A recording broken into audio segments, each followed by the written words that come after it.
Hola, buenas noches, ¿cómo están? Hola, buenas noches, profe. Hola, buenas noches. Buenas noches. Manuela, bueno, avisarte que recibí los avances del artículo, así que mañana ya les envío la primera devolución al respecto. Bien, muchas gracias. Sí, lo mandé hace un ratito. No, por favor. Bárbaro. A vos, Manu, les había enviado la bibliografía. Ustedes iban a trabajar sobre los cenotes, ¿no? O sea, patrimonio cultural subacuático. Claro, no nos estábamos enfocando sobre los cenotes específicamente, sino sobre la Bien. protección del patrimonio subacuático. Y sí, me llegó hoy el mail de la bibliografía. Gracias. O sea, era bibliografía general, ¿no? En todo lo que tiene que ver con materia argentina, cómo se trabajó desde la UNESCO en su momento, pero bueno, creo que puede ser interesante como para poder ver la evolución normativa también, ¿no? O aplicarla a como a partir de la creación de la convención, la ratificación de los estados como tal, la entrada en vigencia, ¿no? De esta forma crea, por supuesto, un marco de evolución en las regulaciones internas de los estados, más aún cuando se obligan por dichos tratados. Porque estuvimos investigando y, digamos, la convención es la normativa específica, pero antes no había ninguna normativa que lo regule específicamente, como fue esta convención en 2001, que entró en vigencia en 2009. Exactamente. Exactamente. Así que bueno, vamos muy bien.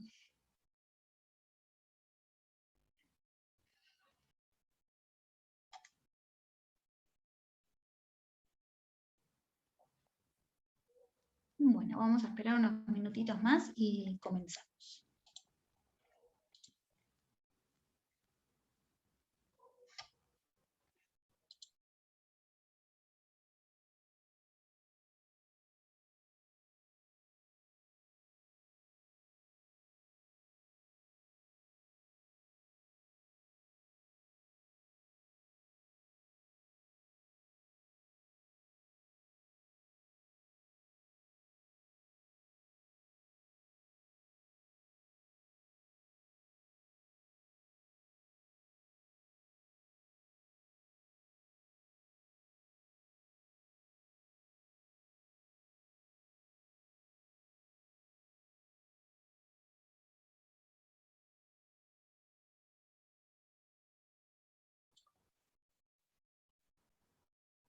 Bueno, un par de minutitos más y arranca. Un poco comentarles al respecto que el día de hoy vamos al problema número 3. Nos queda el problema 3, el problema número 4, que van a tratarlo en este caso con el doctor Mariano de Rosa. Y bueno, con eso estaríamos finalizando junto con los respectivos artículos, por supuesto, que vamos a trabajar para el Congreso de Fundamentación Jurídica. Así que bueno, vamos a trabajar con este problema que tendrá por connotación en este caso todo lo que nos queda ver sobre derecho del mar. Recuerdan que vimos bueno, la evolución jurídica en este caso hasta llegar a la Convemar, cómo se sucedió los diferentes espacios marítimos. Hoy vamos a trabajar, sí, sobre cada uno de ellos, lo vamos a hacer durante esta semana. ¿También? ¿Bien? Recién me decía conexión inestable. Sí, profe, se escucha bien. Sí, se escucha bien. Genial. Entonces vamos a tratar sobre derecho del mar, los diferentes espacios marítimos, los vamos a ver entre hoy y el próximo miércoles. Después, por supuesto, cómo es la legislación en la materia en nuestro estado, en la Argentina. Vamos a ver medio ambiente internacional, cómo ha sido también la evolución en este caso, los objetivos de desarrollo sostenible, la agenda, la importancia que tiene hoy en día, por supuesto, y bueno, adentraremos un poco en el marco regional, específicamente con el acuerdo de y la importancia sin precedentes, ¿no? que tiene hoy en día para la defensa del medio ambiente y la protección no solo de aquellas comunidades que se consideran vulnerables como tal, como por ejemplo las comunidades indígenas, que están en este territorios que pueden llegar a disputas de índole comercial y lo que significa tales efectos, sino también, bueno, cómo se protege a las personas que defienden, ¿sí? Al medio, defensores y defensoras del medio ambiente y, por supuesto, sus derechos como tales. Que bueno, todas estas cuestiones son las que habremos de abordar. Bueno, voy a compartir en primera instancia el problema número 3, así lo charlamos. Esperen que acá lo encontré. Ya está subido al campus. Ahora, cuando finalicemos la clase, les voy a subir la bibliografía, el material recomendado para su resolución. Quédense tranquilas, bueno, porque las veo estrés por ahora, somos poquitas quienes han ido. ¿Recibieron el mensaje de que comenzábamos el día de hoy? ¿Qué fue, por el campus? Sí, por el campus. No, yo no lo había visto. Muy bien, muy bien. Ay, perdón, me colgué.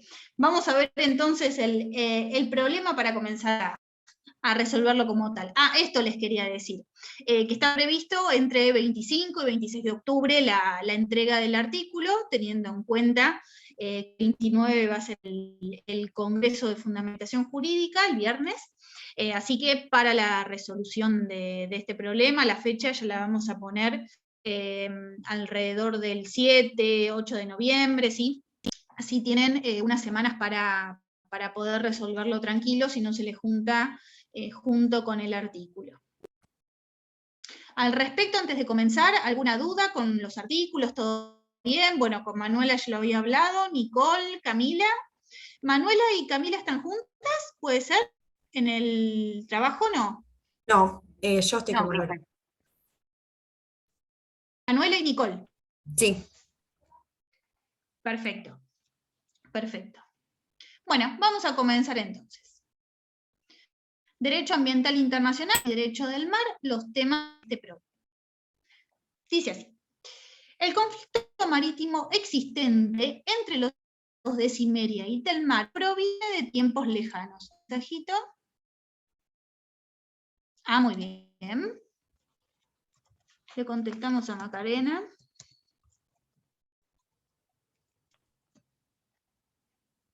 Bien. Empiezo. El conflicto marítimo existente entre los estados de Cimmeria y Telmar proviene de tiempos lejanos. Ello se ha debido principalmente a la riqueza de recursos con que cuentan las costas de Cimmeria, no solamente en materia de pesca, sino por sus yacimientos petrolíferos descubiertos. Dichas costas poseen características geográficas especiales, donde se verifican profundos. ¿Qué es un fiordo? Es una escotadura de origen glaciar. Son antiguos valles hundidos por los hielos de los glaciares e invadidos por aguas marítimas a su retiro, y pequeñas bahías formadas por islotes y arrecifes rocosos que las rodean, ¿sí? Estamos hablando de un terreno que es bastante particular, que tiene este tipo de características, donde tenemos, bueno, grandes escotaduras, fiordos con esta conceptualización en particular, y que, bueno, estas características geográficas como tales implican, ¿sí?, que el derecho del mar las haya regulado de una forma específica como tal. Continúo. Durante el siglo XIII, buques pesqueros de nacionalidad telmana se dedicaban a incursionar sobre tales aguas, pescando indiscriminadamente y afectando de esta forma los ingresos provenientes de los habitantes cimerianos, cuyo principal sustento de vida estaba basado en la pesca. Debido a las quejas por parte del gobierno de Cimmeria, Telmar actuó recíprocamente en ese momento y dejó de enviar barcos hacia tales aguas. Estamos hablando del siglo XVIII, ¿sí? El año 1700. 100 años transcurrieron hasta que nuevamente buques provenientes de Telmar comenzaron a transitar por dichas aguas y llevar a cabo su empresa pesquera.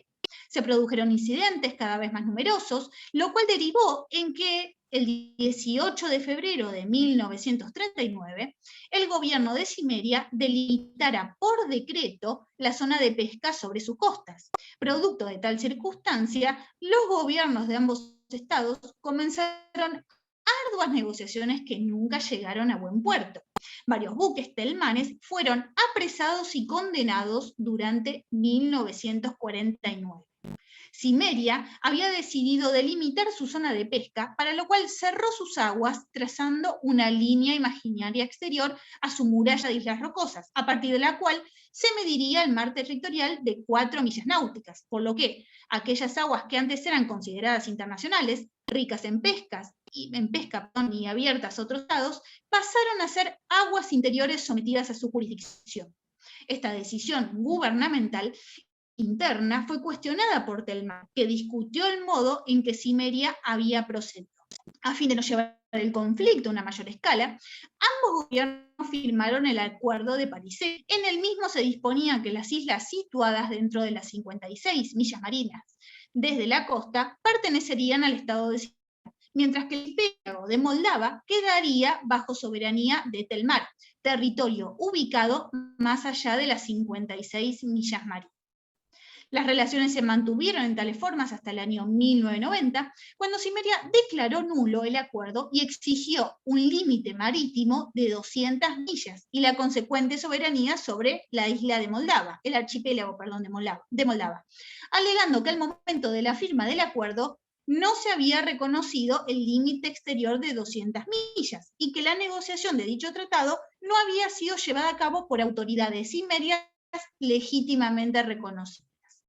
En el año 2002, el Estado de Cimmeria solicitó a la UNESCO que el archipiélago de Moldava fuera declarado reserva de la biosfera, basada en la Declaración de Biodiversidad conforme al Convenio sobre Diversidad Biológica. Cimmeria es parte de ese tratado desde 1995, no así Telmar, quien solo lo firmó. Asimismo, Cimmeria demanda en el año 2005 a Telmar ante la Corte Internacional de Justicia por la caza indiscriminada de ballenas estaba efectuando sobre el límite de las aguas que consideraba parte de su zona económica exclusiva y el alta mar. Cimmeria alegaba que Telmar está violando la Convención Internacional para la Regulación de la Caza de Ballenas, de la cual ambos estados formaban parte. En su defensa, el demandado alegó que dicha caza no era de la magnitud que alegaba y que ésta solo estaba destinada a fines científicos. Específicamente, se amparaba en su artículo 8, cuyo tenor literal dispone: no obstante lo dispuesto en el presente convenio, cualquier gobierno contratante podrá conceder a sus nacionales un permiso especial que le autorice para matar, capturar y tratar ballenas a efectos de investigación científica, con sujeción a las restricciones en cuanto al número, como así también a las condiciones que el gobierno contratante estime apropiadas. Y la muerte, captura y tratamiento de ballenas con arreglo a lo dispuesto en el presente artículo no quedarán afectadas por la aplicación de este convenio. Así las cosas, Telmar reconviene la demanda interpuesta por Cimmeria.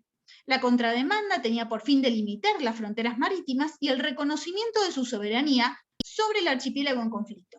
Específicamente consideraba que la declaración de nulidad del acuerdo había sido en carácter unilateral y que por lo tanto resultaba violatoria del derecho internacional.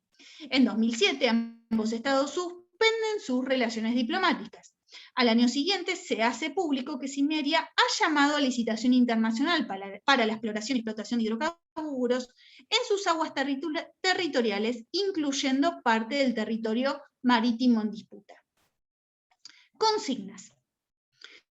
Redacte un ensayo otorgando una opinión jurídica y fundada donde determine las cuestiones que son objeto de controversia jurídica entre ambos estados, los argumentos incoados por cada uno y la posible solución al conflicto marítimo y de soberanía que se plantea. Consigna número 2. Usted es consultado por la ONG Salvemos Ballenas, quien le solicita un informe jurídico detallado en relación a los posibles efectos jurídicos y ambientales relacionados con la caza indiscriminada de ballenas. Usted debe indicar cuáles principios podrían verse vulnerados y las consecuencias jurídicas respectivas. El mismo debe estar debidamente fundamentado en la normativa, doctrina y jurisprudencia propuestas. Bueno, en este caso, el material bibliográfico que se propone para trabajar, por supuesto, la CONVEMAR, ¿sí? La Convención de Naciones Unidas sobre Derecho del Mar, el libro de cátedra, y 2 lecturas específicas del doctor Fabio Farinella, Medio Ambiente, Protección Internacional, y la segunda lectura, los principios ambientales internacionales. Y vamos a trabajar sobre 2 jurisprudencias específicas, pesquerías anglo-noruegas, que es un caso de la Corte Internacional de Justicia, en este caso entre el Reino Unido y Noruega, y la caza de ballenas en el Antártico, ¿sí? Que da sus inicios en 2014, entre Australia en este caso y Japón, con la intervención como tercero en este caso de Nueva Zelanda. Así que estas son las cuestiones que habremos de abordar en este trabajo, que parece en primera instancia bastante más técnico de las cuestiones que venimos charlando, pero quédense tranquilos que lo van a poder solucionar sin problemas, y bueno, como siempre, otorgando la respectiva fundamentación jurídica y en base a la bibliografía otorgada, no van a tener ningún problema en su resolución. Bueno, además está de decirles, felicitarlos por los trabajos, por los problemas número 2 en mi caso, que estaban muy buenos, debidamente fundamentados, así que bueno, vamos a continuar trabajando en una misma índole en este caso. ¿Alguna pregunta? Sí, Sí. yo tengo una consulta en cuanto a la consigna 1 del ensayo. ¿Tiene que tener alguna formalidad específica? No formalidad específica, sí en un marco, por supuesto, formal, como plantearon el resto de las preguntas, si quieren hacerlo en el marco como si fuera una especie de informe, ¿no? Un asesoramiento que se está otorgando a, bueno, en este caso el Estado que viene a plantearles esta situación específica, y cómo debe plantearse el conflicto en todo caso ante la Corte Internacional de Justicia, si es que así lo consideran, por ejemplo, adecuado. Bueno, debe realizarse, sí, como si se estuviera dando este específico asesoramiento jurídico en materia internacional. Bien, gracias. Profe, una pregunta, ¿también tiene que tener alguna extensión determinada?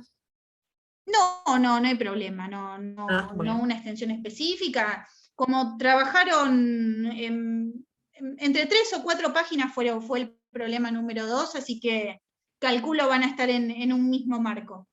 Entre lo que es fundamentación normativa y doctrina al respecto, más lo que puedan, por supuesto, agregar de jurisprudencia, en esos límites van a estar muy bien. Profe, yo otra consulta. ¿Las lecturas de Farinella, las podemos encontrar en el campus? O, Sí, digamos, quédate tranquila, Manuela, que ahora voy a subir todo al campus. Sí. Ah, bien, Bueno, el libro gracias. de cátedra ya lo tienen, y la CONVEMAR no se las compartí, así que se las voy a subir también porque la tengo en PDF, así que les paso toda la bibliografía para que la tengan junto, por supuesto, con los... Ahora terminamos la clase y creo una carpeta al respecto. Ah, profe, ¿y la fecha de entrega tiene? Bien. Mira, Nicole, aproximadamente como charlábamos recién, nosotros vamos a terminar con nuestras clases el 30.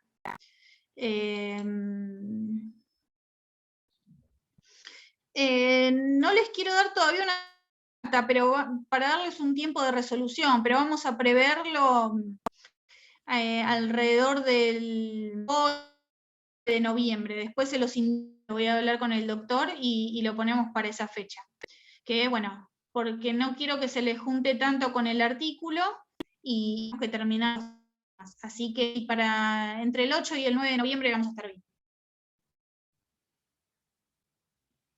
Ya después va a quedar pendiente, bueno, que igualmente lo van a tratar cuando terminemos nosotros, lo que queda de la segunda parte, sí, ya estamos en la segunda parte de la materia, en este tramo especial, se va a hablar de todo lo que tiene que ver con bueno, conflictos bélicos, derecho internacional penal, derecho internacional humanitario, con Mariano en este caso.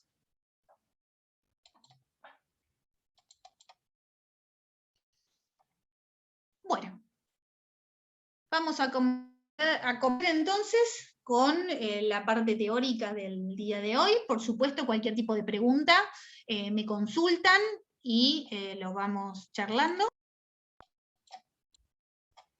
Ahí está. Bien. Bueno, un poco en materia de derecho del mar ya nos habíamos adentrado, sí, hace una semana atrás, cuando hablamos de, bueno, en este caso la evolución normativa, ¿sí? Cómo se llegó a la CONVEMAR, que es el tratado internacional por excelencia, ¿sí? Que regula todo lo que tiene que ver en el marco de las relaciones entre estados en materia, sí, en esta temática que es el derecho del mar. Habíamos tocado así en forma general, más que nada, los espacios marítimos, ¿sí? Cada uno de ellos, las connotaciones que tienen, cuál es su concepto, y hoy vamos a ver específicamente cada uno, que lleguemos, ¿no? Por supuesto, a tratar el día de hoy, que son, bueno, yo estimo que hablaremos sobre el mar territorial, la zona contigua, la zona económica exclusiva. Por el horario, no sé si lleguemos a alta mar, podemos estar muy jugaditos, seguramente lo hagamos miércoles, pero bueno, la idea es que ahora veamos cada uno de estos espacios específicamente, y bueno, en base a ello puedan llevar a cabo la resolución del problema. Bien, el primer punto a tratar entonces es el mar territorial, ¿sí? Un poco para adentrarnos nuevamente en el mapa. Acá tenemos, sí, la costa y los diferentes espacios marítimos. Aquí ya nos vamos metiendo mar adentro. Vamos a hablar entonces sobre mar territorial. Bien. Habíamos visto en primera instancia, sí, bueno, un poco en el marco de la evolución normativa al respecto, que los estados no se ponían de acuerdo justamente en la anchura del mar territorial, definiendo al mismo, ¿sí? Como esta franja de mar adyacente al territorio de un estado, ¿sí? Del estado ribereño, franja de mar adyacente, sobre el cual él mismo ejerce, me fui para atrás, ejerce su soberanía, ¿sí? Tengamos en cuenta que en este caso, cuando hablamos de soberanía, nos referimos específicamente a la soberanía que el Estado ha de ejercer como tal, esta jurisdicción plena, no solo sobre las aguas, ¿sí? Que confluyen al mar territorial, sino también sobre el espacio aéreo, el lecho y el subsuelo, ¿sí? De dicho espacio marítimo, de dicho mar territorial. Ahora bien, tenemos que ver cómo se llega al mar territorial, o sea, cómo se mide esta anchura, cuáles son las líneas que se establecen como tales, qué características tienen, y cómo está marcado justamente este límite exterior como tal. Bueno, ¿qué decimos en primera instancia? Que todo estado ribereño, por supuesto, los estados con costas, tienen derecho a establecer la anchura de su mar territorial hasta un límite que no exceda de 12 millas náuticas, ¿sí? Como, bueno, esto ya vimos previamente, la evolución hasta que se llegó a esta distancia como tal, y que justamente la anchura de dicho mar va a estar determinada a partir de las líneas de base. Bueno, cuando hablamos de las líneas de base, nos referimos a dos tipos de líneas. Conforme lo que establece la CONVEMAR, encontramos líneas de base normales y líneas de base rectas. Bien, acá tenemos específicamente dos ejemplos de cuando hablamos de líneas de base de estas dos características. Cuando hablamos de líneas de base normal, nos estamos refiriendo a líneas de base que, como verán, ¿sí? siguen la superficie, el camino de lo que tiene que ver con la costa, en este caso, ¿sí? La característica especial en este caso es que la misma se establece a partir de lo que se conoce como línea de bajamar a lo largo de la costa, ¿sí? La línea de bajamar está específicamente dispuesta en las cartas náuticas del Estado, ¿sí? Los estados cuando establecen, ¿sí?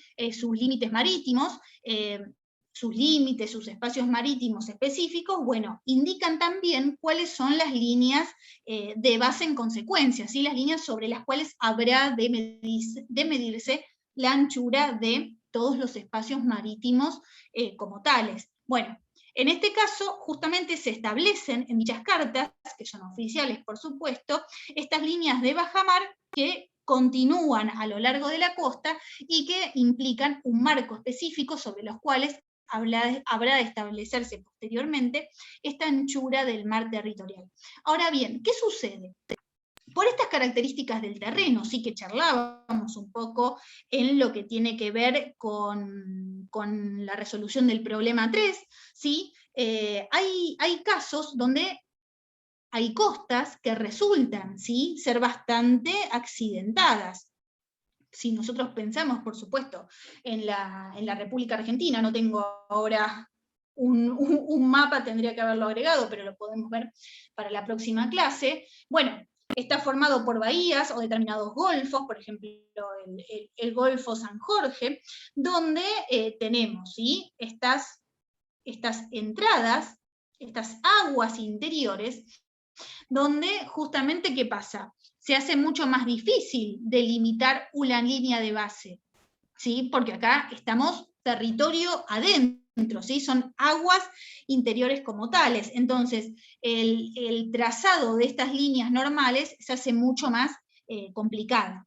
Entonces, ¿qué se hace en estos casos? Bueno, justamente lo que se establecen son líneas rectas, ¿sí? Frente a estas determinadas circunstancias, lo que puede hacer el Estado es trazar líneas rectas en aquellos puntos específicos y sobresalientes que unen la costa como tal, y a partir de allí pasar a medir, ¿sí?, las líneas de base específicas, ¿sí?, contar desde ahí las 12 millas náuticas, las 24 cuando hablamos de la zona contigua, y las 200 millas específicas en el caso de la zona económica exclusiva. En este aspecto, la Convemar establece específicamente que cuando la costa tiene, por supuesto, estas profundas aberturas o escotaduras, o también puede suceder que haya en las proximidades de la costa una franja de islas a lo largo de la misma, que están situadas en una cercanía muy aproximada, en una cercanía inmediata, bueno, puede justamente adoptarse este criterio de trazado de líneas rectas que unan, por supuesto, puntos apropiados de dicha costa, y a partir de allí habrá de justamente medirse el espacio marítimo específico. Por supuesto, tienen que trazarse en un marco normal y racional, como para decirlo de alguna forma. Si tenemos, por ejemplo, pensemos acá en este mapita, que este punto en realidad configura una isla. Bueno, estamos hablando de un accidente geográfico, una isla, lo que fuere, que por supuesto está en un marco mucho más alejado y no sigue un curso que pudiera considerarse apropiado o normal. Entonces, en este caso, como ello habrá de generar una distancia mucho mayor en materia de lo que será el mar territorial, bueno, puede ser que finalmente no sea aceptado como tal, ¿sí? Siempre tiene que tener un criterio apropiado y poseer determinadas características que impliquen que esta línea que se esté trazando, bueno, cuente por supuesto con los parámetros aceptados internacionalmente para poder ser aplicado como tal. También tengamos en cuenta que pueden existir en este caso elevaciones, ¿sí?, del terreno o pequeñas islas que conforme las mareas, ¿sí?, ya sea que estemos hablando de bajamar o de pleamar, por ejemplo, cuando se da la bajamar, que el mar se retira, bueno, las mismas emergen, pero cuando se dan instancias de pleamar, ¿qué pasa? Vuelven a estar, bueno, están hundidas, ¿sí? No pueden observarse desde un marco de superficie. Entonces, en este caso, sí, bueno, estos accidentes geográficos como tales no cuentan, por ejemplo, con algún tipo de de faro, de construcción específica, que siempre esté emergida como tal en la superficie, no habrá de ser posible que sea aplicada para, bueno, poder medir estas líneas de base como tales, pero sí se trata de instalaciones que están emergidas como tal en pleamar y cuentan con estas características específicas. Bueno, estas elevaciones, por supuesto, sí pueden ser de reconocimiento internacional como tal y aplicarse para la delimitación posteriormente de las líneas de base correspondientes. También puede suceder, y es un claro ejemplo, el nuestro con el Estado uruguayo, que sucede en el caso de ríos que desembocan en el mar. Bueno, acá no tengo el mapa, pero todos sabemos de qué estamos hablando en este caso. Bueno, ¿qué se ha dispuesto en la materia? Que por supuesto Argentina y Uruguay lo han convenido al respecto, que también se traza una línea recta. Pensemos en esto no como un golfo, sino, por ejemplo, en un marco. Imaginemos que estamos hablando de un río que desemboca en el mar.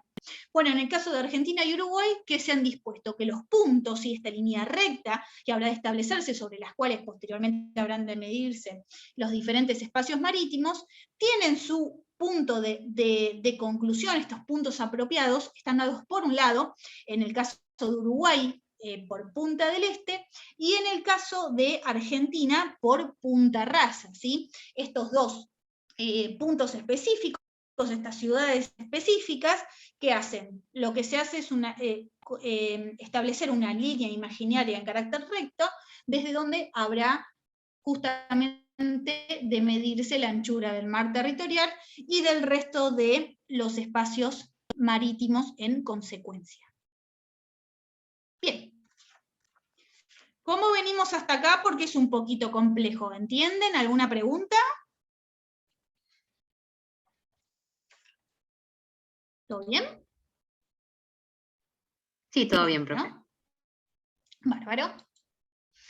Vamos entonces, además de establecer, bueno, ya sabemos, las 2 semillas náuticas, desde dónde se miden, ¿cuáles son las importancias al respecto? Porque justamente acá es lo que habrá de establecerse en materia de derechos y obligaciones que posee tanto el Estado ribereño, ¿sí? El Estado costero, como los terceros estados.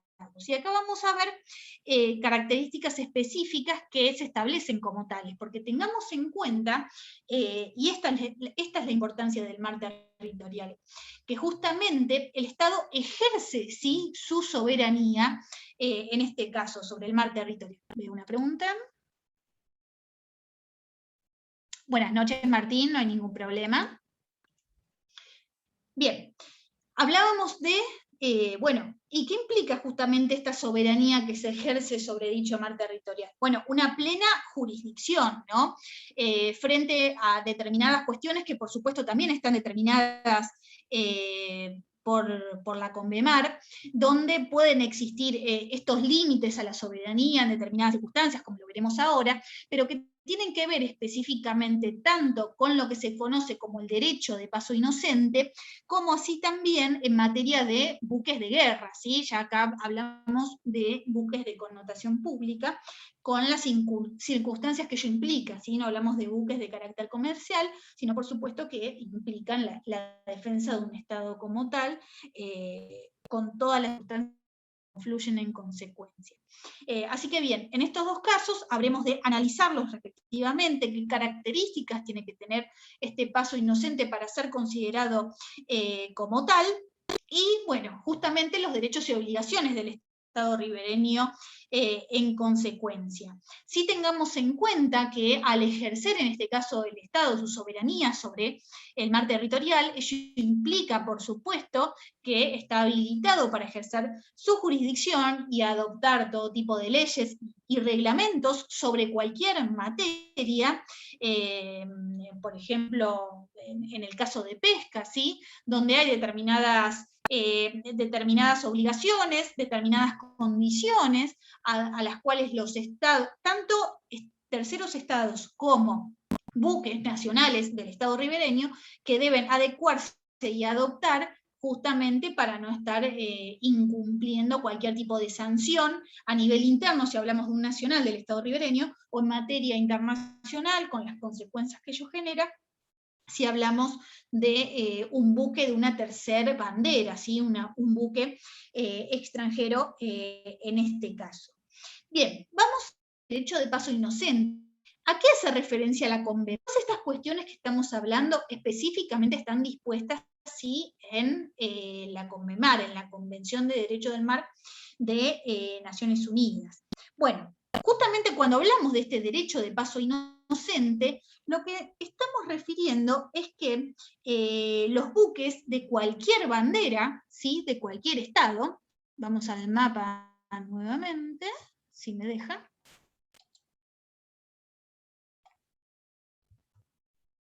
Ahí está. El derecho de paso inocente, ¿qué significa? Que este buque de una tercera bandera ha de tener derecho, ¿sí? Para ingresar, para salir del mar territorial, o atravesarlo como tal, en forma rápida e ininterrumpida. Estas son las características que tiene que tener este paso inocente, ¿sí? Implica que pueda entrar, atravesar o salir del mar territorial y debe hacerlo en forma rápida e ininterrumpida. Ello quiere decir que no afectar de ninguna forma la paz, la seguridad o el buen orden del Estado ribereño, ¿sí? Estas son las características que tiene que tener este paso inocente como tal. Así que cuando hablamos de buques, ¿sí?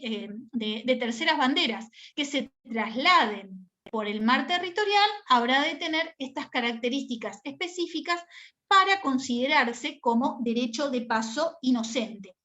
Una aseveración a tener en cuenta, y más aún relacionada con esta cuestión en materia de soberanía, que es que en este caso, lo que hablamos de derecho de paso inocente para, en este caso, la franja de agua, el mar territorial como tal, no tiene la misma connotación en el caso del sobrevuelo de aeronaves, ¿sí? Son otros derechos, obligaciones y características que rigen como tal, pero el derecho de paso inocente, ¿sí? En este caso no se tiene una misma connotación jurídica desde este aspecto, más allá de la soberanía que por supuesto el Estado ribereño sobre el espacio suprayacente a su mar territorial.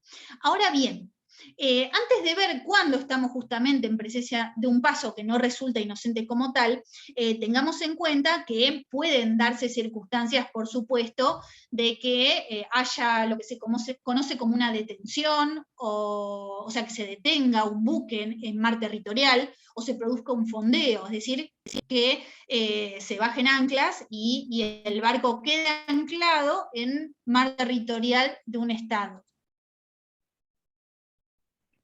Manuela. Dice Manuela. Manu,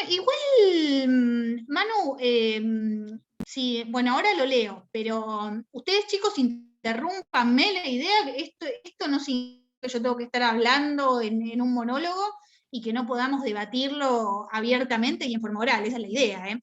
Así que yo lo leo, pero todos los comentarios que... Era para no interrumpir, perdón. No, al contrario, gracias Manu, pero leo, dice... Con respecto al paso inocente y la protección del patrimonio subacuático, habíamos leído, Nicole, que sí estaba un ejemplo de un buque en determinada zona perteneciente a un estado y tenían un objeto que presumían que eran de su patrimonio subacuático, se lo podía incautar, pero colisionaba de alguna manera con el derecho de paso inocente. Bueno, tal cual, porque acá vemos un claro ejemplo de, bueno, ¿frente a qué punto estamos hablando de un derecho de paso inocente? No lo hay como tal conforme para el derecho internacional, porque este paso ha de ser justamente rápido e ininterrumpido. Hay determinadas situaciones que justamente pueden dar paso a que, bueno, se tenga que detener el barco, pero la CONVEMAR indica específicamente, ¿sí? Tipifica frente a cuáles circunstancias puede darse la detención de barco, de este buque, sin que ello implique que se está violando este derecho de paso. Por supuesto, en el marco de que haya incidentes específicos de la navegación, o un caso de fuerza mayor el buque. Y sí, obvio, no va a poder salir rápido el mar territorial, o tuvo que ingresar en pos de solicitar un auxilio. Lo mismo en el caso de, bueno, por ejemplo, bueno, como les decía, una dificultad grave, algún tipo de peligro, específica que se dio en la tripulación de dicho barco, una persona que requiere algún tipo de asistencia médica, lo que fuere, el capitán, por supuesto, del buque está autorizado y debe hacerlo, informar, ¿sí? En este caso, a las autoridades del buque ribereño, y, perdón, del Estado ribereño, y bueno, por supuesto estará absolutamente legitimado para estar en aguas del mar territorial sin tener que salir en forma rápida, conforme lo establece la Convemar como tal.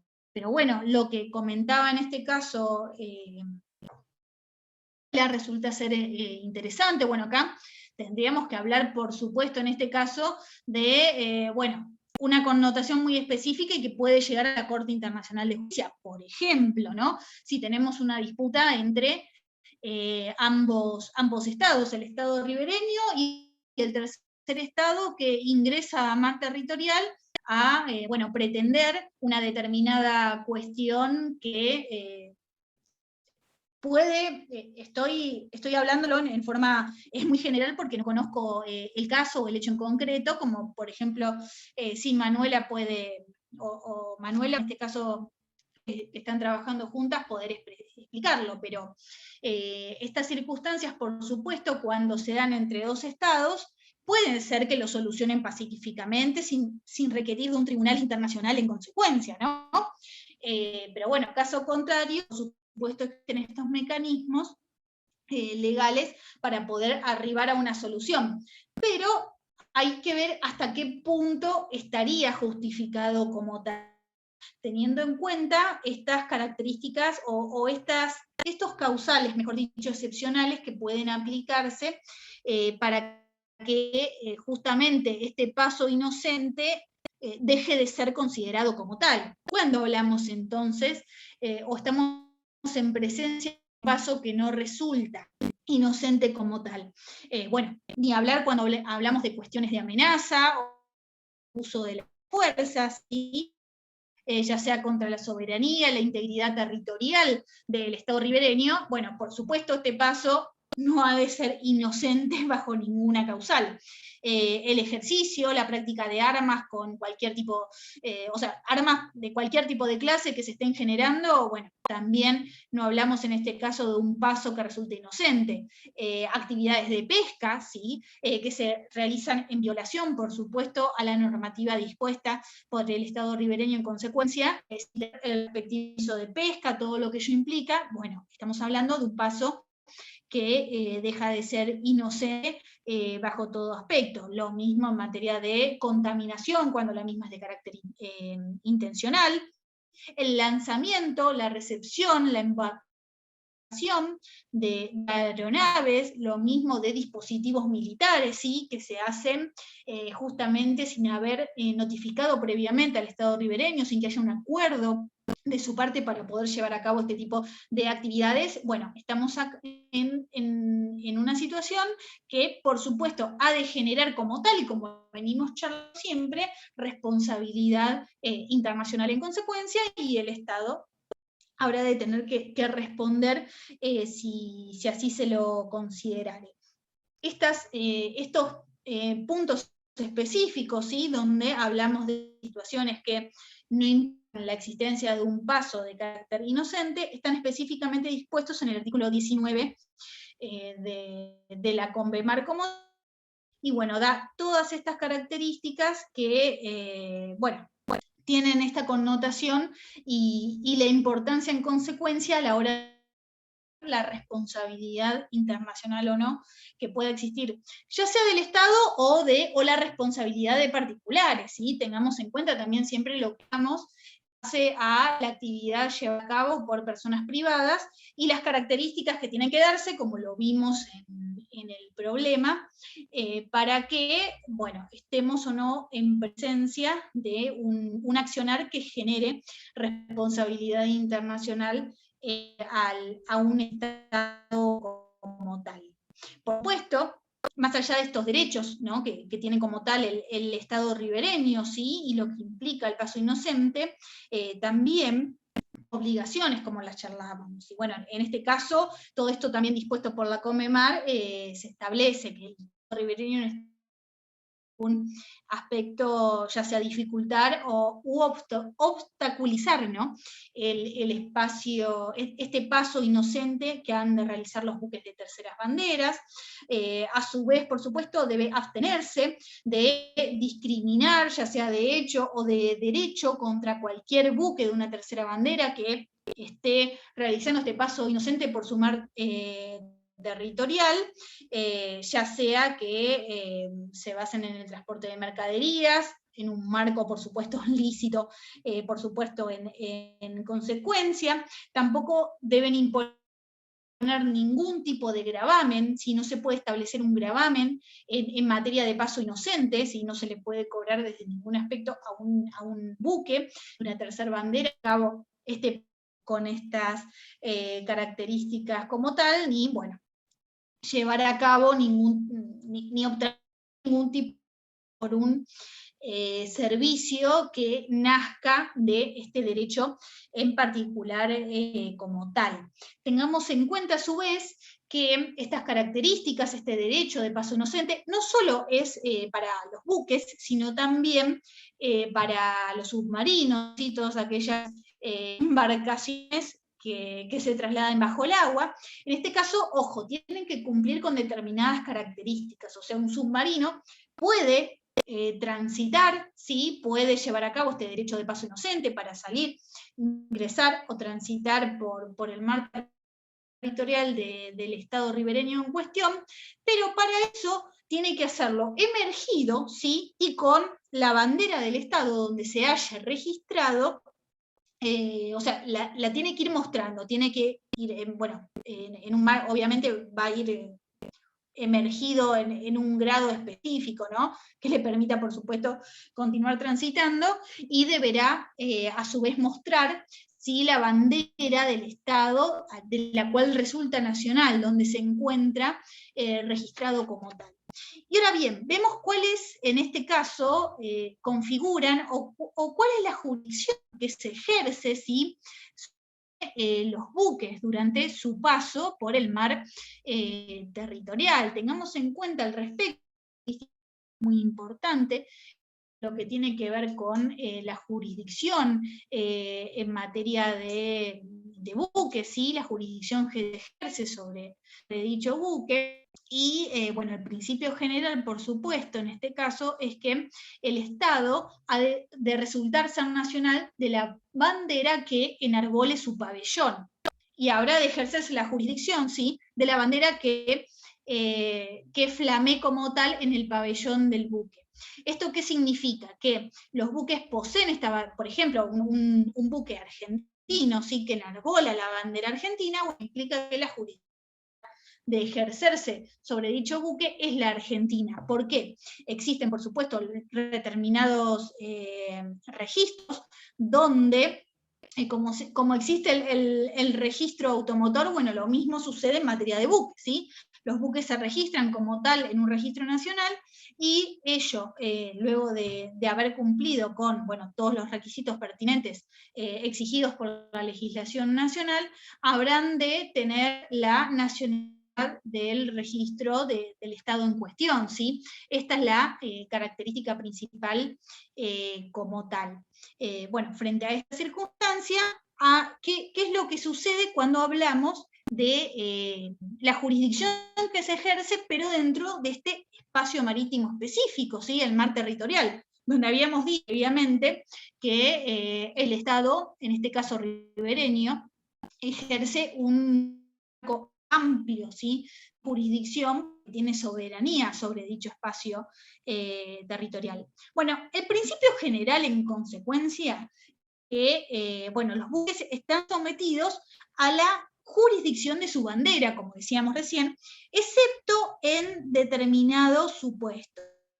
Bueno, lo que establece al respecto la Conmemar en este caso, dividiéndolo en materia de jurisdicción penal, por un lado, y de jurisdicción civil. Cuando hablamos de jurisdicción penal, en una primera instancia, a bordo de un buque extranjero, bueno, lo que se establece en primer lugar es que la jurisdicción penal del Estado ribereño no debería ejercerse. Principio general, no debe ejercerse a bordo de mar territorial, ¿sí?, de dicho Estado, para ya sea detener a una o realizar algún tipo de investigación en base a algún delito que se infiera puede haberse cometido, a menos que se den determinados puntos específicos donde sí habrá, en este caso, de entender la jurisdicción penal del Estado ribereño. Bueno, hablamos cuando en cuestiones específicas de este delito pueda llegar a tener consecuencias, ¿sí?, en el Estado ribereño, cuando hablemos de medidas que resultan necesarias, ¿sí?, para la represión del tráfico ilícito, ¿sí?, de estupefacientes específicamente. En este caso, las autoridades nacionales sí están compelidas del poder suficiente para poder llevar a cabo, bueno, las inspecciones correspondientes, ver si las cuestiones del barco, poder llevar a cabo, ya les digo, una inspección correspondiente, si hay sospechas suficientes para creer que se puede estar llevando a cabo la comisión de este tipo de delitos. Cuando el capitán, ¿sí?, del barco así lo solicitare, porque se ha dado una situación en particular que requiera de las autoridades del Estado ribereño como tal, y sea solicitado por el capitán del buque o un agente diplomático, ¿sí?, que se encuentre dentro del buque, o que sea, por supuesto, de un consulado, y está ingresando el buque en mar territorial de ese Estado, y se requiere, ¿sí?, del auxilio de la fuerza pública en consecuencia. Bueno, en este caso, la jurisdicción penal ha de entender también como tal. Bien, y no tenemos muchas más implicancias. También cuando el delito sea de una naturaleza tal que, por supuesto, pueda poner en peligro la paz, ¿sí?, o el buen orden en el marco de este espacio marítimo, en el mar territorial. Bueno, justamente frente a estas circunstancias, el Estado ribereño ha de poder ejercer su jurisdicción penal. En materia de jurisdicción civil, tenemos un número más reducido de actuaciones sobre las cuales el Estado ribereño puede accionar en consecuencia.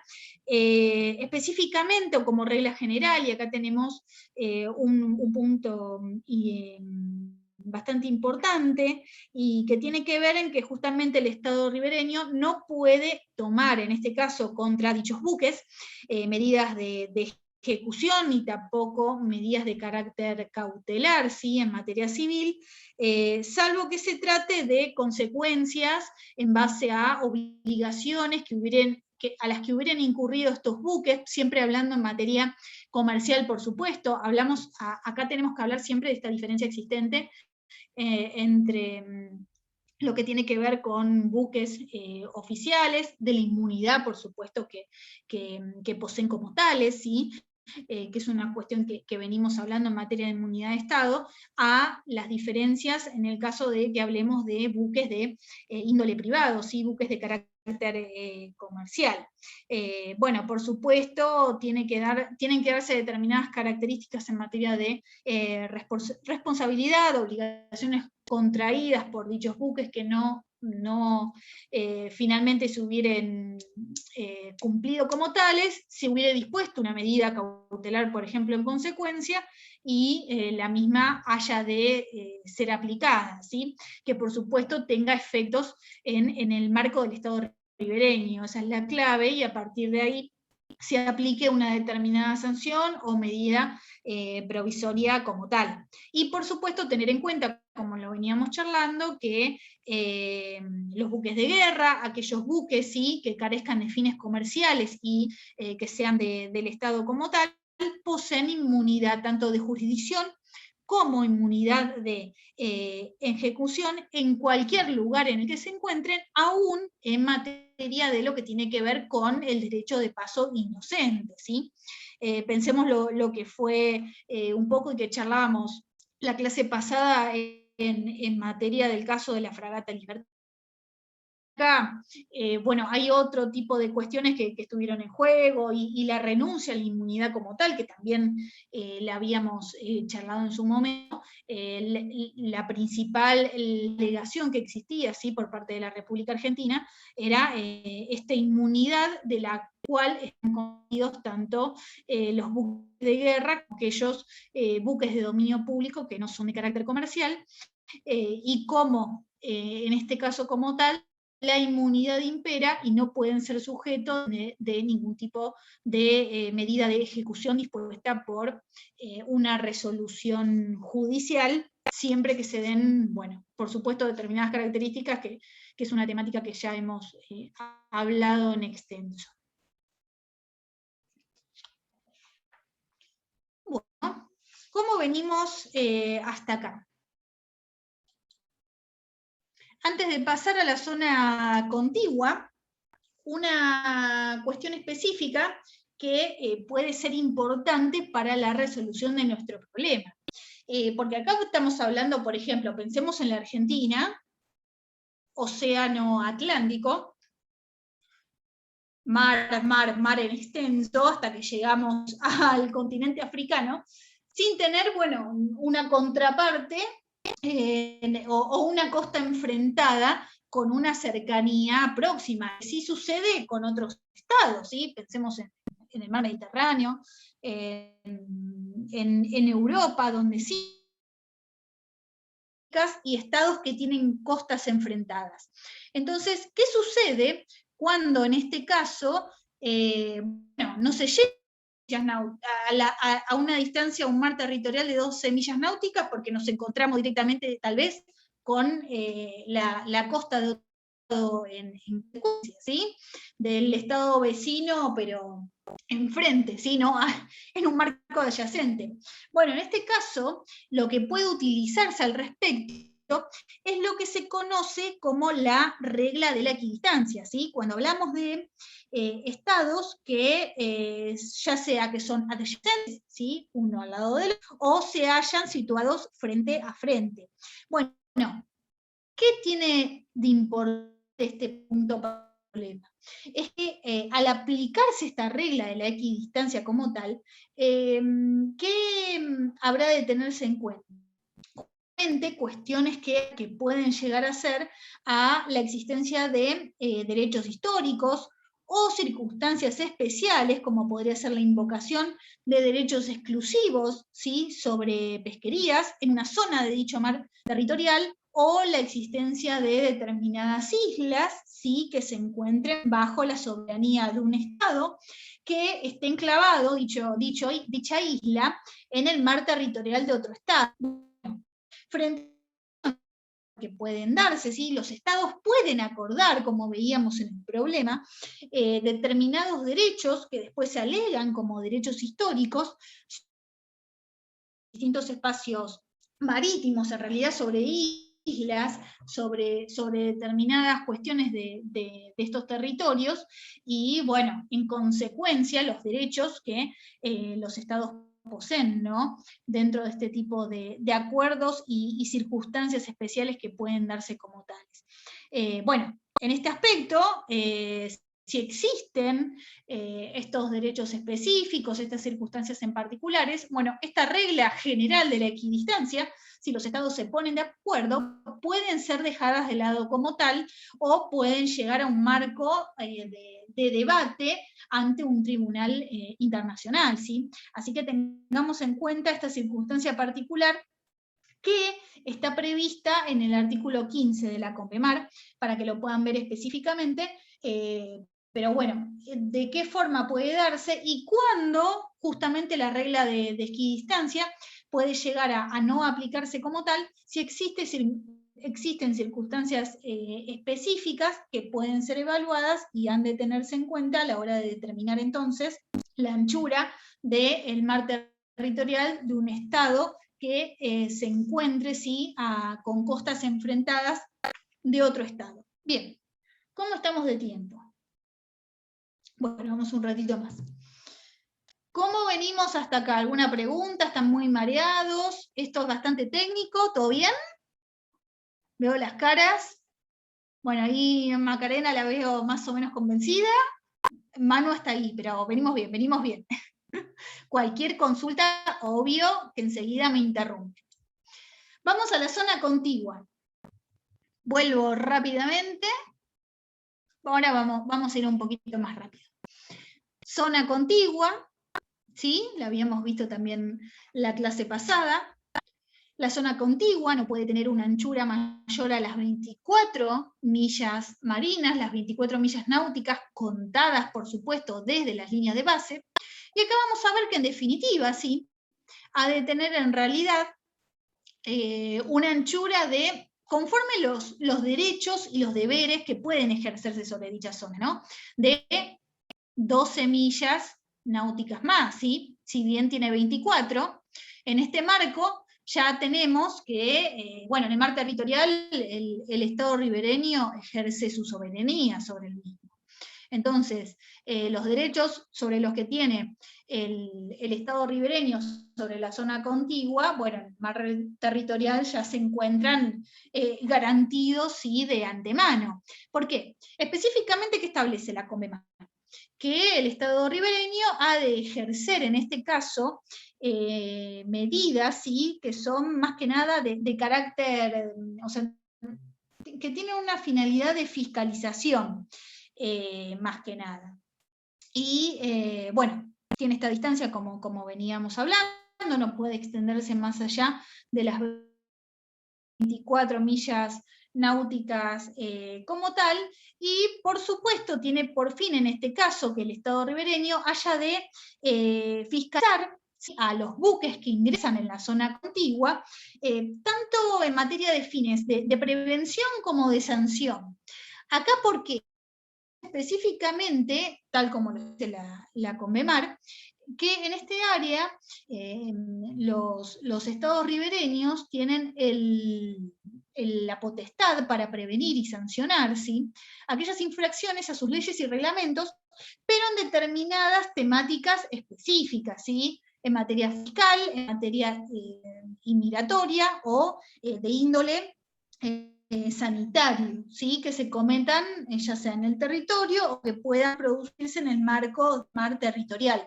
Y me faltó acá específicamente materia aduanera también, ¿sí? Son 4 áreas específicas donde se ejerce este control, primero de prevención y posterior sancionamiento si resulta necesario.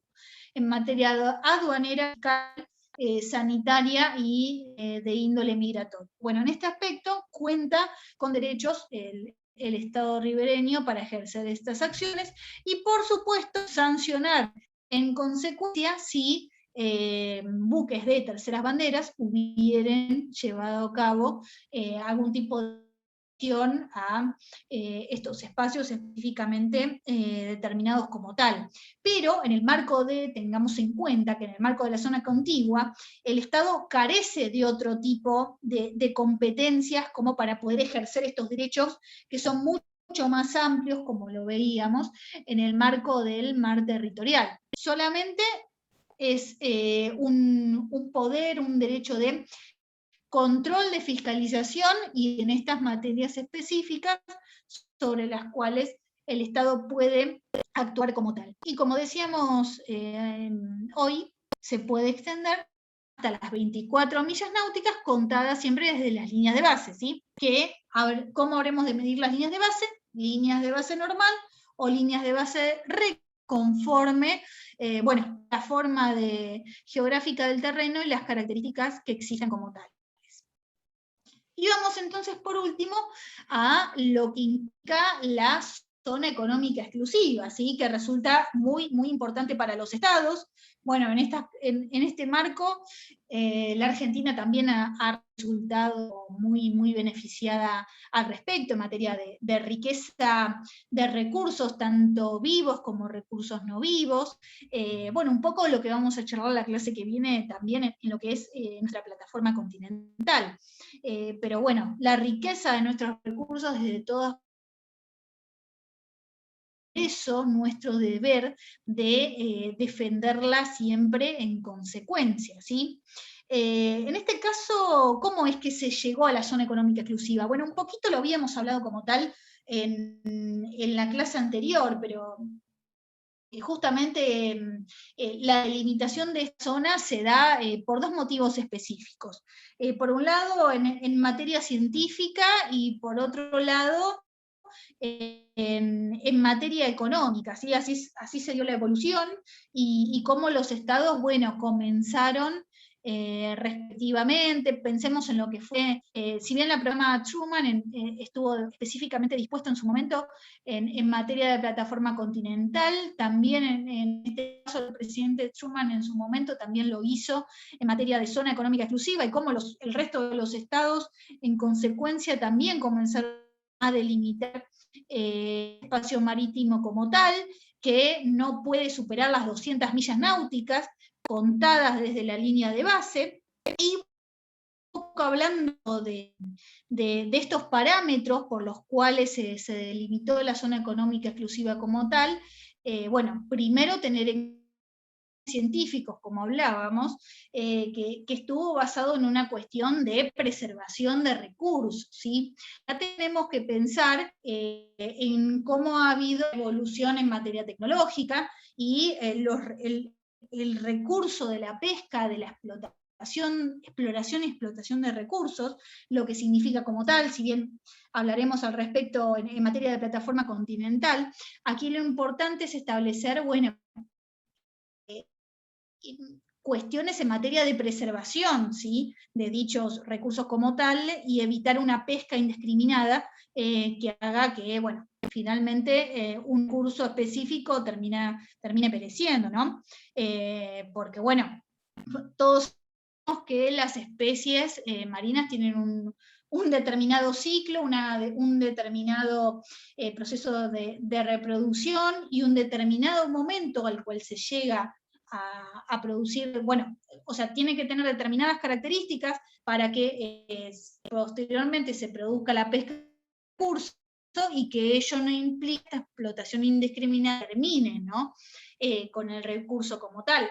Pensemos en este caso en la función del INIDEP, el Instituto Nacional de Desarrollo e Investigación Pesquera, y cómo todos los estudios científicos que se hacen al respecto, ¿sí? de especies, de cuándo resulta el mejor momento para poder proceder a la pesca como tal, ¿sí? En qué época del año, frente a características que no implique el desove, o que, por ejemplo, la merluza tenga un determinado valor para que pueda ser pescado como tal y que ello no implique, ¿sí? A posterior una depredación del recurso. Bueno, son cuestiones absolutamente científicas que trabajan junto con las económicas, por eso hablamos de políticas de Estado que tienen que existir al respecto, donde se establecen, si los estados disponen determinados cotos de captura permisibles, ¿sí? Determinadas instancias o épocas donde puede llevarse a cabo la pesca de determinadas especies o recursos como tales, porque justamente lo que se preserva es, bueno,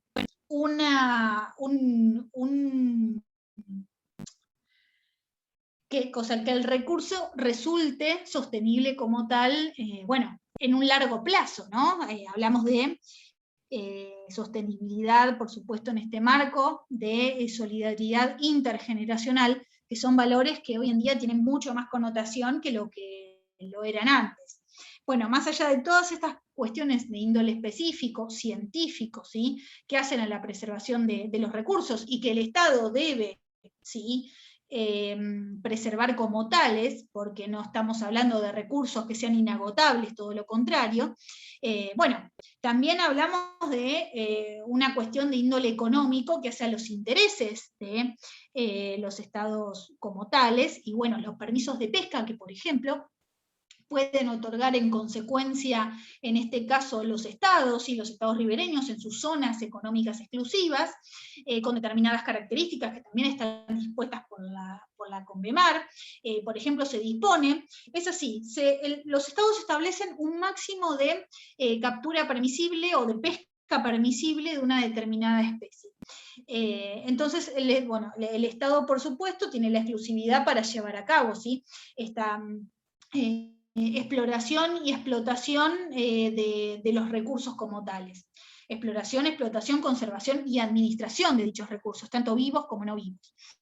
Cuando este estado ribereño ha alcanzado el máximo de pesca previsto, por ejemplo, para sus nacionales, bueno, ¿qué puede proceder en marco del excedente que se dé dentro de el límite puesto por la captura máxima permisible? Que terceros estados, por medio de una licencia, que también significan, por supuesto, una erogación económica para dicho estado, ingresen, ¿sí?, a esta zona económica exclusiva con la autorización respectiva por parte del Estado, con determinadas características, por supuesto, frente a cuestiones específicamente determinadas, y procedan a llevar a cabo esta pesca que resulta ser legal porque está autorizada con este permiso, ¿sí? Bueno, ¿qué dispone al respecto la Convención? Que aquellos estados que carecen de litoral, ¿sí?, sin litoral marítimo, es decir, que no poseen salida al mar, bueno, son los primeros que tienen esta prioridad, por ejemplo, para justamente poder pescar en estas aguas como tales, ¿sí? Se tiene que prever que estos estados, bueno, tengan también la posibilidad entonces de llevar a cabo, siempre que tengan buques a tales fines, bueno, la posibilidad de pesca y de hacerse de estos recursos sobre dicho territorio. Ahora bien, veamos una diferencia importante entre lo que es la soberanía que se ejerce en el mar territorial y los derechos de soberanía en realidad que se tiene sobre la zona económica exclusiva. Ahí Macarena subió una imagen. Sí, perdón, porque estuve justamente para el trabajo que hay que presentar esta semana, estuve estudiando esto de los límites y se extendió el mar, la zona exclusiva, a más de las 200 millas. Por eso no entendía bien en realidad esta diferencia entre el mar, como dijiste vos, el mar territorial, la zona contigua y la zona económica exclusiva. No sabía bien cuál era la que se había ampliado, y sí, es la zona. Ahí lo muestro, ya lo muestro. No nos confundamos, Maca, con la zona económica exclusiva y la plataforma continental. Estamos hablando de la zona económica. Bien, y esto que se amplía ahora, al primero. La plataforma continental. Hay que ver bien qué noticia viste, porque no la puedo abrir desde aquí. Acá estamos viendo el mapa, pero en este caso desde como si fuera 3 dimensiones. Sí. Imagínenselo porque nada que ver, pero lo vemos como de costado. En este caso, la plataforma continental, ¿sí?, el lecho y el subsuelo del territorio emergido, ¿sí?, del continente, del territorio continental, y la columna de agua. En el marco de la columna de agua tenemos nuestro mar territorial, la zona contigua y la zona económica exclusiva, la cual no ha de poder extenderse más allá de las 200 millas náuticas contadas desde las líneas de base que hablábamos hoy hace un ratito. Tenemos estos 3 espacios. O sea luego la plataforma continental, sí. O sea que lo que es explotación offshore es dentro de la plataforma continental, pero fuera de la zona exclusiva.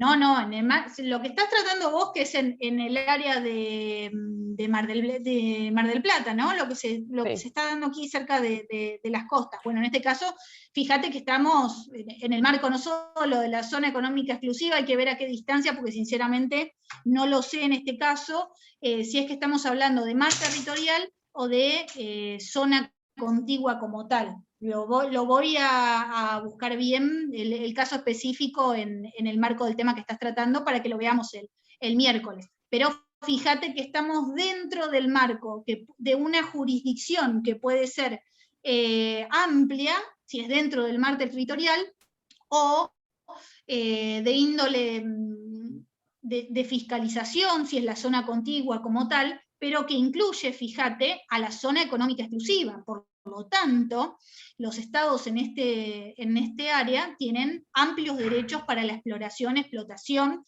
y conservación y administración de recursos, tanto vivos como no vivos. Entonces, ¿qué ha hecho la Argentina en este caso? Es otorgarle a esta empresa noruega, Equinor, si no me equivoco, es que se llamaba, ¿no? Equinor. Sí, Equinor. ¿Qué le otorga? Le otorga licencia, le otorga un permiso para que lleve a cabo esta exploración y explotación, que tiene que, por supuesto, cumplir con determinados parámetros, que hoy en día lo ha sido. Acá tenemos el claro ejemplo de lo que significó la Convención de Escazú en este aspecto. Fíjense que a raíz del informe de impacto medioambiental que se empezó a realizar, la investigación en consecuencia, bueno, se suspendieron las actividades como tal. ¿Por qué? Porque el informe que había presentado Equinor, bueno, tenía varias cuestiones que podían entrar en colisión, ¿sí?, con el informe de impacto ambiental que se había realizado en consecuencia, y eso llevó a cabo a que el Ministerio de Desarrollo Sostenible, bueno, Macarena tiene exacto el nombre,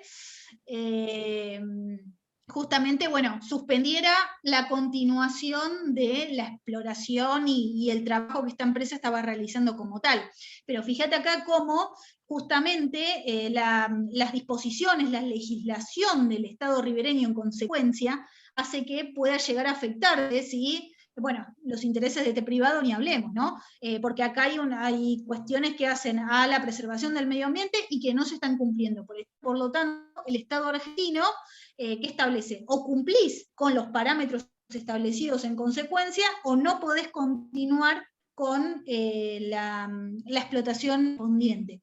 Acá vemos justamente, ¿sí?, este ejercicio que ejerce el Estado como tal, a la hora de hacer aplicar su normativa frente a, bueno, la protección del medio ambiente como tal, que es lo que se está configurando en este caso, y sus propios intereses, ¿no? Este es un claro ejemplo en donde podemos ver el poder de policía dado en este caso por el Estado ribereño y el rol que cumple a la hora de, bueno, fiscalizar las acciones que llevan a cabo privados sobre su espacio marítimo en consecuencia. Y una pregunta, me confunde entonces sobre la plataforma continental, sobre este espacio que excede la zona económica exclusiva. ¿Qué derechos qué derechos tiene el país costero ribereño? Quédate tranquila que lo vamos a ver todo el miércoles. Pero, ¿cuál es la diferencia? Que la exploración y explotación de recursos, en el caso de la zona económica exclusiva, se da sobre la columna de agua, ¿sí? En cambio, sobre la plataforma, estos derechos de exploración y explotación, se da sobre la plataforma continental, o sea, sobre el lecho y el subsuelo del mar, donde puede extenderse en base a características naturales que tiene, por supuesto, en este caso, por ejemplo, la Argentina ha resultado favorecida, y ello implica que puede extenderse más allá de las 200 millas marinas, y eso hace a derechos que tiene el Estado de exploración y explotación frente a la existencia de recursos no vivos, como bueno, todo lo que tiene que ver con minerales, gas, petróleo en consecuencia, o determinadas especies que, o sea, tienen determinadas características, o sea, que no se desplazan por la columna de agua. Por ejemplo, todo lo que tiene que ver con la langosta, ¿quién tiene el derecho de poder explotar, por ejemplo, este recurso vivo?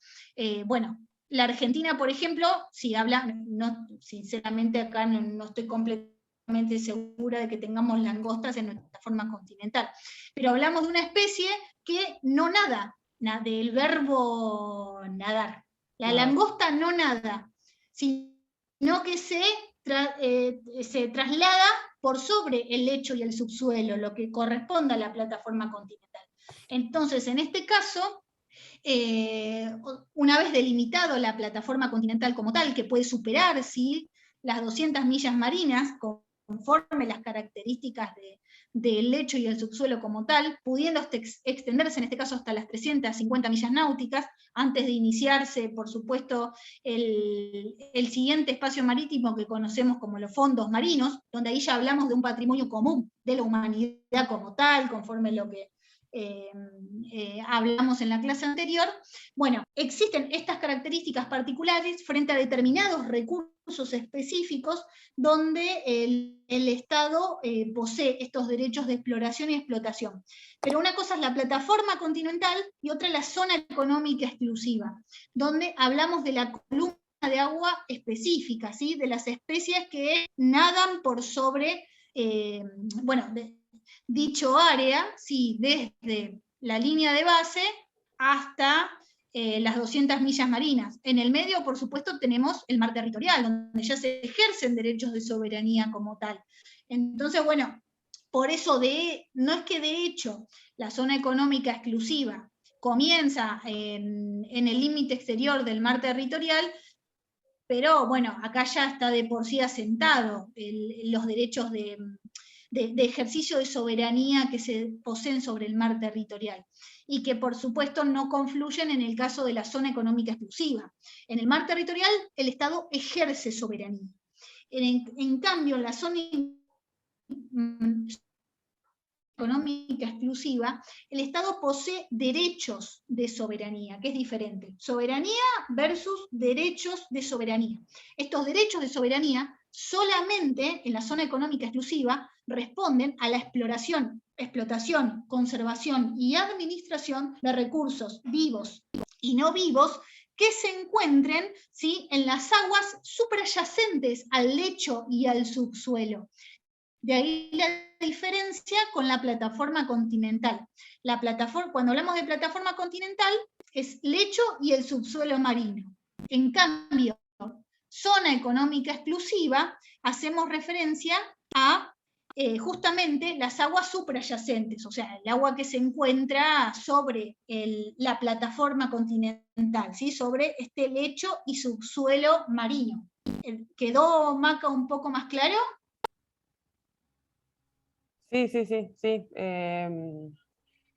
Sí, yo lo que había encontrado es que este proyecto Pampa Azul, que Argentina hizo una presentación conjunto con todos los ministerios de la nación, sí, para muy extender la importante. plataforma continental. Exactamente. La plataforma continental es lo que veremos, el rol de la copla, ha sido muy importante, y acá estamos hablando de una verdadera política de Estado.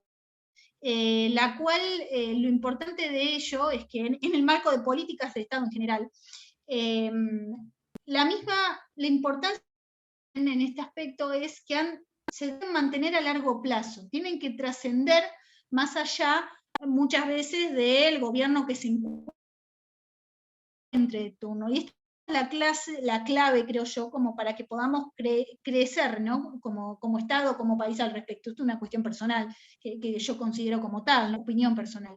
El hecho de que estas políticas de Estado, que son tan importantes para los intereses de nuestra Argentina, se mantengan como tales, y como lo es la causa Malvinas, ¿sí?, una política de Estado, que más allá del gobierno que esté, justamente se defienda, se proteja y se promueva como tal. Bueno, este proyecto ha nacido de esa forma ya hace varios años, y es muy importante que justamente se mantenga, ¿sí?, porque hace a cuestiones de interés nacional y bueno, lo que implica, ¿no?, para nuestro Estado y nuestro crecimiento. Así que es muy importante. ello ha significado justamente lo que fue la plataforma continental, la delimitación de la misma, bueno, todo lo que hubo en consecuencia, que también habremos de en su momento con los límites que también presentó el Reino Unido sobre nuestras Islas Malvinas, y bueno, como hoy en día, sí, ese territorio, por supuesto, o sea, esos límites no se encuentran fijados como tal para ninguna de las dos partes, ¿sí? Pero bueno, son muy importantes y vuelvo a repetir, hacen a nuestros intereses como nación. De ahí el hecho de siempre tener que defenderlos como tales. Así que bueno, vuelvo un poquito.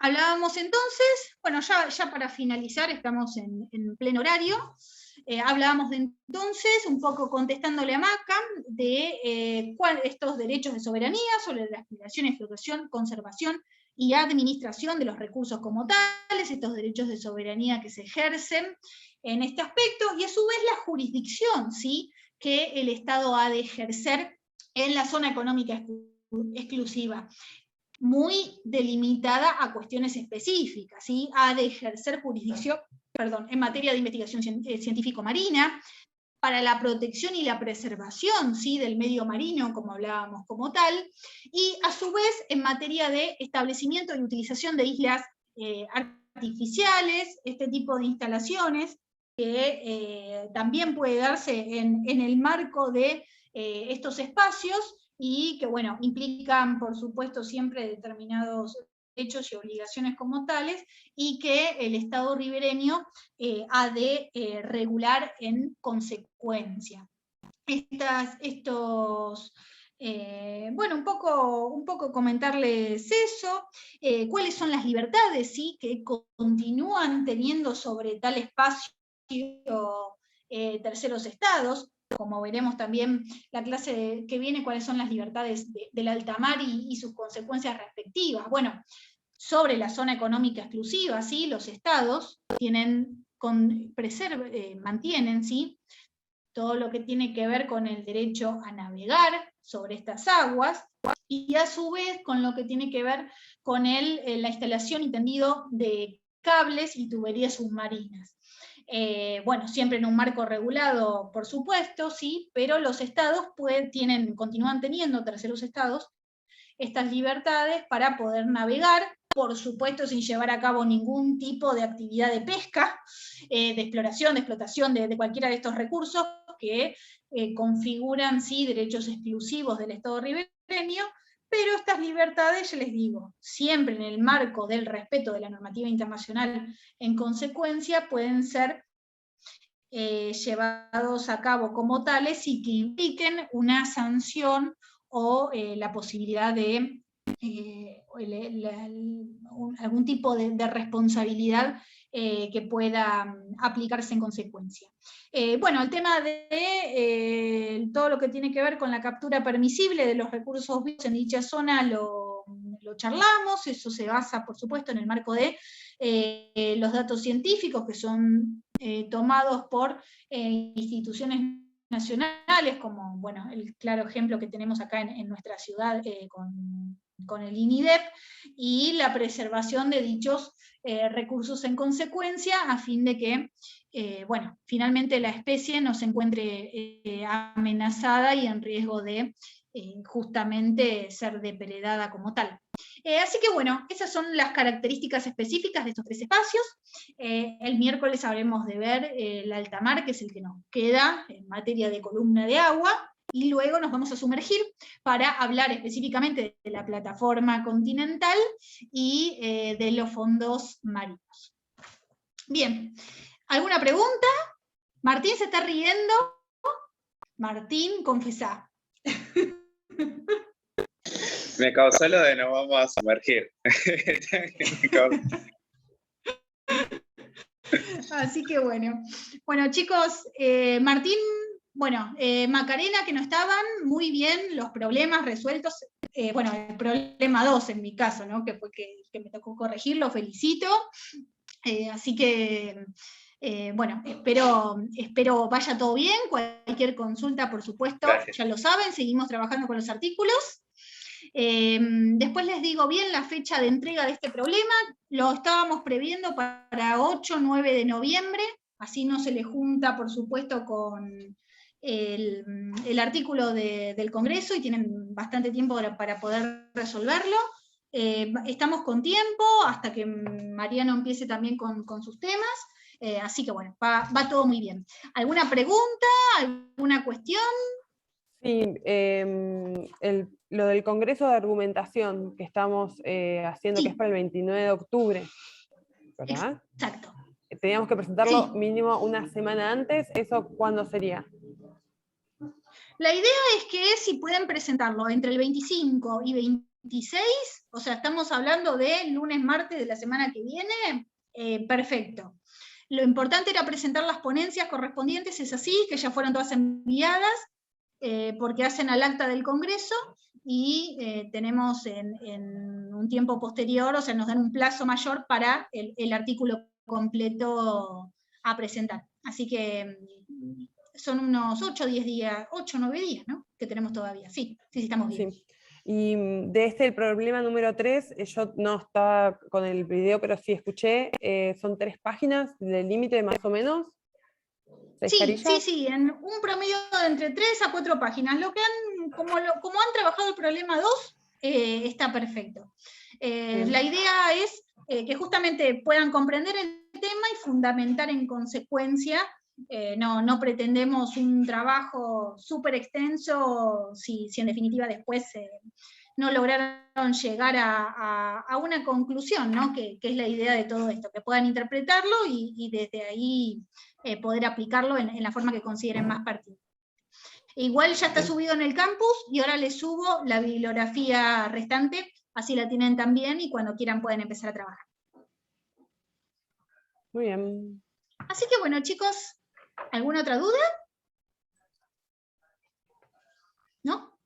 Bueno, entonces nos vemos el miércoles. Buenas noches y que descansen. Chao, gracias. Chao, gracias. Buenas noches. Hasta luego.